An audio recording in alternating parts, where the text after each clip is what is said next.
Hey guys, it's Kusi. Welcome back to episode 2, using the sweat I'm gathering in my third chin during this heat wave to feed more chaos bolts to overcome even the most demonic of demologs to ask the only question that matters. Who's your daddy, huh? Haha, tell me!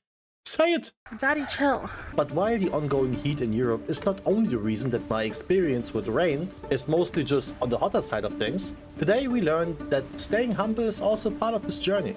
Because after spamming the ever-living hell out of plus 10 keys to gear up, we obviously have to make some moves towards Keystone Myth soon. And that's what we're gonna do. So not only will we have our first lock-off of the series in which we go head-to-head versus a broken Demolog, we will read more into our talents while also testing Hellcaller, the other hero talent, and we will attempt our first hierarchy that even ended up in a 16, which went exactly as expected. So sit back, grab a drink, cause hydration is important these days, and make sure to like the video as it really helps your boy out, since we are closer to 1 million subs than ever before. And hey, with 12.1 so close, tell me what you're excited about so far. New trinkets? New dungeons? Maybe a class rework? Let's have a talk.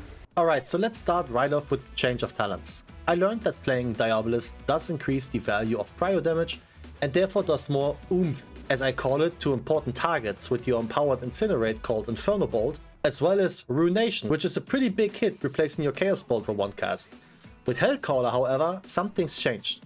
Immolation gets replaced with Wither, which is not only my favorite Narcissus voice line in League of Legends, Wither, but now stacks in damage whenever the target is hit by a soul shard spending ability. However, when it gains a stack, it has a chance to collapse and deal decent damage to the target. This collapsing is guaranteed when having 8 stacks. Now, the Wither gameplay is all about keeping dots up on preferably everything. Letting them drop is a huge loss. However, we do get a funny little 1 minute cooldown that is just a massive steroid for really big damage every pull. Malevolence, I think it's what it's called, will not only deal massive damage to each target affected by Wither, because we are talking about same crit levels as Chaos Bolt or Shadow Burns right now, it also increases all active Withers by 8 stacks, meaning all of them will start to tick down massively. So when using this after ensuring every target is dotted up, you spread more diseases than Riley Reid in their prime. Damn! And because that's not enough, Malevolence also grants 12% haste and doubles the stack count whenever Wither could get 1 stack after using Soul Shard abilities. Now, I did some sips, and as expected, Diabolist deals more damage on 5 targets or lower, while Hellcaller gets more potent during the uncapped target ceiling. Disregarding, I was mad right away, because the build I copied played the Rain of Fire spell that you have to place down. Like what? That's why you can't trust Wowhead, man. They don't know what they're doing. But hey, neither do I, as you can see. But even while AFKing because of confusion, I still did some decent damage. With the right Rain of Fire perk, I'd be unstoppable, I feel like. Hashtag copium. At least the combination of Cataclysm and Malevolence is a good thing to use to snipe some big amount of ad damage in the heartbeat. And if there's anything that gets me hard as a brimstone, it's sniping damage before others can do it. And that's a fact. Eventually, I was so mad that I teleported out and changed the Rain of Fire talent, which had absolutely nothing to do with my borderline dogshit single target, and leaving the dungeon even just briefly ruined my overall detailed showcase too. What a horrible feeling, man. What doesn't feel horrible, however, and I'm really solid with the segues today, is to rise in the meters just because of Malevolence, even though you're just AFK due to the sleep. That is just fantastic. And yet, all of that doesn't matter, because what matters is one thing, and one thing only: beating the competition. Now, real ones will remember my Affliction Log series during Dragonflight, in which I got completely smoked by a Demolog, because, shocker, they were broken back then too.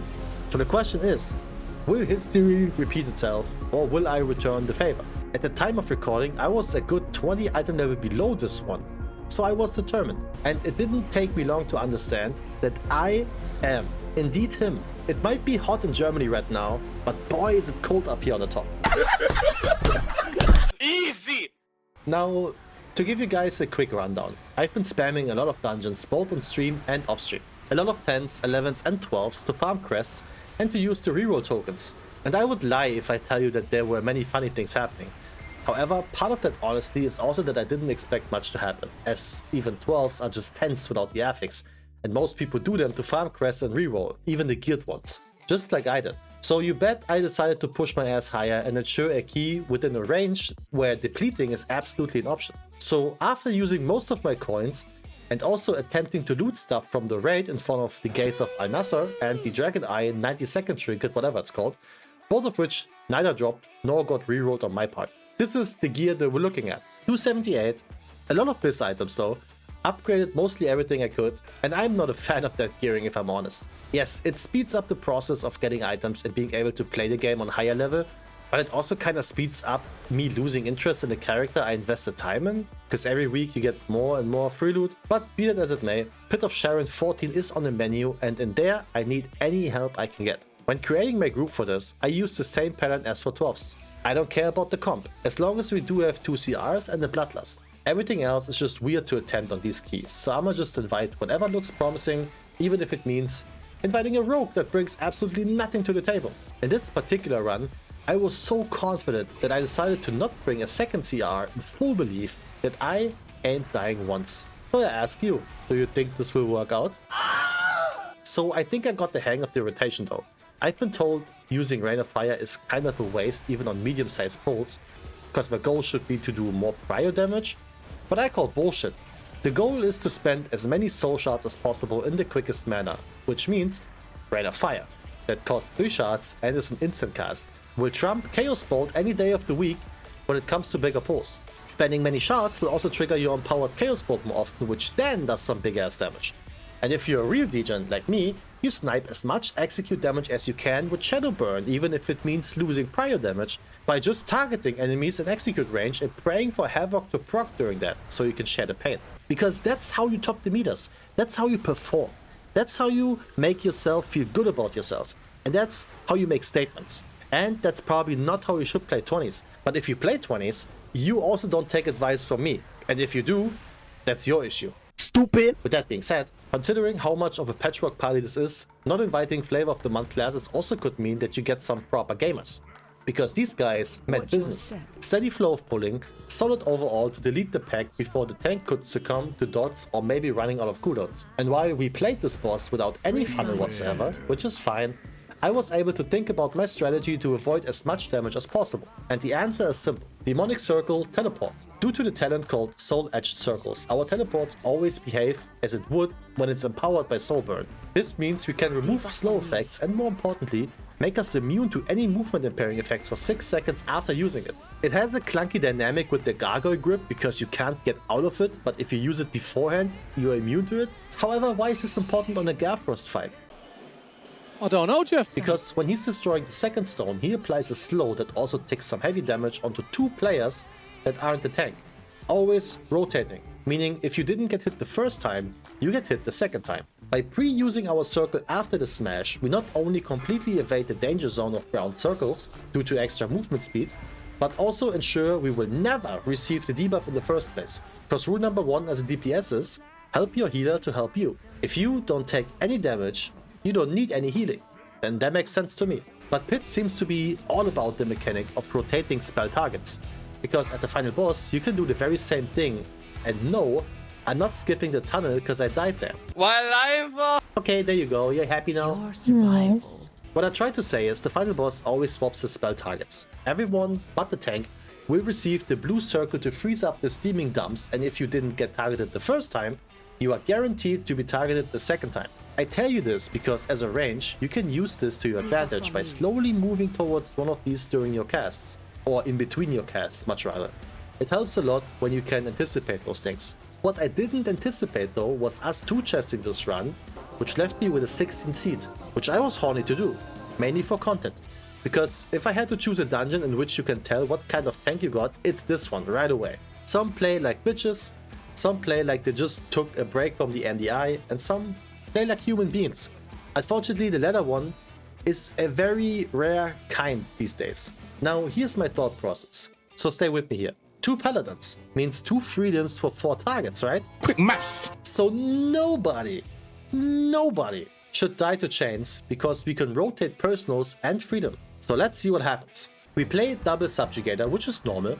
I blocked myself from getting chained in the first place.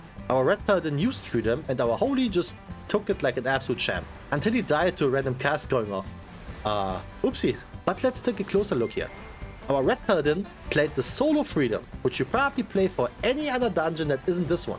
and our Holy Paladin didn't even use it. Once. And while all of that was very, very worrisome, the big worry came during the boss fight. Due to me being so hyper-focused on CCing both adds, one with Fear and one with Banish, I completely forgot to deal damage. What also doesn't help is that pets are so stupidly bugged and require pet attack macros in order to function, as a lot of my damage got randomly sent into the banished targets. Other than that, I got no idea what happened here. My damage was absolutely abysmal, and dying to the puddle didn't help either, believe it or not. Oh really? That sucks. So there was only one thing to do. Man up, sit up straight, and abandon the key after wiping. At least this time I can't blame the tank, cause he was good. He did exactly what I would have done in terms of pull sizes. I can only blame myself there, cause if I did damage like somebody with 2 hands, the boss easily would have died, no biggie. But I grinded my way up to another 16, which is yet another Pit of Sharon. However, this one went very, very different from the 14 we just did. I was very hyped to have an Elemental Shaman, because I've seen them pump a lot lately. As well as a Havoc Demon Hunter, which is the best of both worlds for the addition of this team, because he buffs the Elemental and me with the magic damage debuff, while also benefiting from the Warrior and the Monk. And if I tell you that Havoc became a favorite of mine in 18s and 19s over Devourer because they are just strong, I was utterly shocked on the overall performance. I mean, the Elemental being below the tank was not on my bingo card. And eventually, this was extremely visible during the bigger trash pack with the Lich and the Gargoyle. That pull took forever. So much so that the Warrior eventually died to debuffs. Now, okay, I'm not gonna complain here, because I invited them, it's okay, don't worry. However, because I had a similar thing happen in the 15th seed that led up to this key, which I will show you next episode, I would say this: even if you have the gear, even if you have the score, even though you timed a 14 key before, you have to be self-aware. If this is your damage, and keep in mind, this is a dungeon with big pulls, and doing damage is your entire purpose as a DPS right now. Or, if you don't have your kick bound, because our shaman didn't kick once, do not apply to keys beyond 10s or 12. I am begging you for your own safety. For me personally, I don't mind at this key level, but I can imagine people will be super upset if you join the key, do no damage, no kicks, and don't use your utility. Because believe it or not, a shaman in this dungeon has a lot more to offer than just damage. You can decurse, you can free people from the slow debuff that ticks heavily, and you can remove the slow from yourself with 2 buttons, ultimately break the key, on purpose. And that's griefing. So unless you get those things figured out, I'd recommend you to not go any higher in keys than necessary. I know people really want that 3.4k achievement, and I get it. And they just try to YOLO through it as much as they can, potentially getting carried. But be aware, people will become toxic if you apply to a key level that you already know you do not belong in. If you're still on the hunt for Keystone Myth, you still got time. Maybe play your own key or run your character through a simulation using raid bots, which is super easy, and then compare their damage breakdown to yours. Maybe you just prioritize the wrong buttons, who knows. But that being said, that doesn't excuse having 0 kicks on a class with a 12-second cooldown on it, I'm sorry. Kicking is important, and not interrupting could lead to somebody getting 1-tapped, because this is the key range where this happens. So please, make sure to use it. Final words though, if you're one of these two and you're watching this, don't feel discouraged. You can get more out of your characters, and I'm sure of it. It's just about making the most of what you have. And again, as I said, Shaman in this dungeon can absolutely carry due to utility. But eventually it turned out pugging 16s ain't free as I always claimed. Thank you for watching, and I will catch you in the next one. Peace.